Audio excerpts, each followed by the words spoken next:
মনে রেখো, একজন মেধাবী স্টুডেন্ট এমনিতেই হয় না। তুমি অনেকদিন ভাবো আমি তার মতো হতে চাই, তার মতো মেধাবী হতে চাই, কিন্তু সেটি পারো না। কারণ পরিশ্রম করতে সবাই পারে না।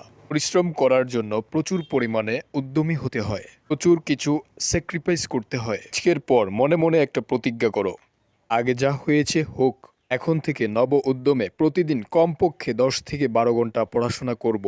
বিশ্বাস করো, এইভাবে তুমি যদি একটা মাস পড়াশোনা কন্টিনিউ করতে পারো, তোমার যে ল্যাকিংগুলো রয়েছে ফার্স্ট ইয়ারে, যেগুলো ল্যাকিং আছে সেগুলো পূর্ণ হবে। সেকেন্ড ইয়ারে পড়াটা অনেক এগিয়ে যাবে। তখন মনে হবে পরীক্ষা যত দ্রুত হয় ততই ভালো।